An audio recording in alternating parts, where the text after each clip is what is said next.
Kita akan simak bersama. Racun sianida bisa berlangsung dengan sangat cepat.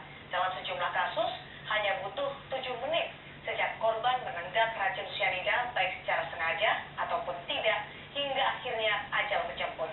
Pertanyaannya adalah, bagaimana racun sianida ini bekerja sebenarnya? Control and Prevention Amerika, kita bisa saja terkena racun sianida dari berbagai sumber, misalnya dari makanan, rokok, dan ada sejumlah sumber lainnya. Dalam dosis besar, maka sianida adalah racun yang sangat mematikan. Dosis sianida yang berbahaya umumnya berkisar antara 50 hingga 200 mg yang umum digunakan dalam aksi terorisme dan juga pembunuhan. Namun ada beberapa jenis racun lain yang bisa ditemukan dalam kasus-kasus dengan terdakwa Jessica Kumala Wongso, saudara. Kerap diwarnai debat panas, bahkan sejak sidang pertama kali digelar di Pengadilan Negeri Jakarta Pusat.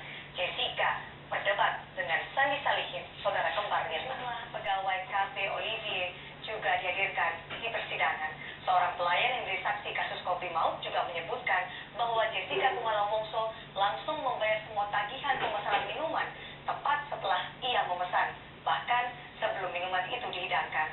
Dikatakan oleh saksi dari Cafe Olivier atau pegawai Cafe Olivier, hal ini tidak lazim dilakukan karena bertujuan untuk mentraktir Mirna dan Hani di Cafe Olivier. Barang bukti berupa sisa kopi yang diminum Wayan Mirna Salihin dipermasalahkan oleh pengacara terdakwa Jessica Wongso, Otto Hasibuan.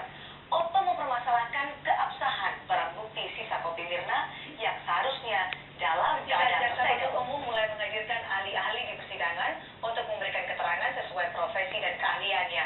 Kuasa hukum Jessica Wongso, Otto Hasibuan, sempat mempertanyakan pada ahli dokter forensik Slamet Purnomo mengenai sampel lambung Mirna yang justru berbercak hitam, bukannya warna kemerahan. Hal ini membuat Otto meragukan bahwa Mirna tewas karena ahli IT. Dalam kesaksian ahli digital forensik AKBP Muhammad Nuh, terlihat Jessica menggeser paper bag yang ia taruh di atas meja sesaat setelah kopi dihidangkan. Pergeseran paper bag ini akhirnya menghalangi kamera CCTV untuk merekam apa yang terjadi pada kopi sebelum diminum oleh Wayan Mirna Salihin. CCTV yang digunakan ahli IT untuk membuat analisis. Otto pun mempertanyakan sumber dari video yang dianalisa dalam sidang kopi bersianida ke-12 oleh jaksa penuntut umum ditolak Otto Hasibuan. Menurut Otto, seharusnya seorang saksi independen dan tidak pernah berhubungan dengan terdakwa. Otto juga menanyakan kaitan ketika Jessica menggaruk jemarinya dengan perilaku impulsif. Namun psikolog Antonia Ratih menyanggah keterkaitan dua hal ini.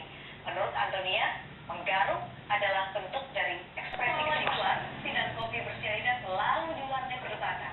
Dalam sidang ke-13, kuasa hukum Jessica Kumala Wongso, Otto Hasibuan, protes karena ahli yang dihadirkan dianggap tidak menghargai privasi kliennya dan di luar konteks persidangan. Jaksa penuntut umum menghadirkan kriminolog Roni Nitibaskara.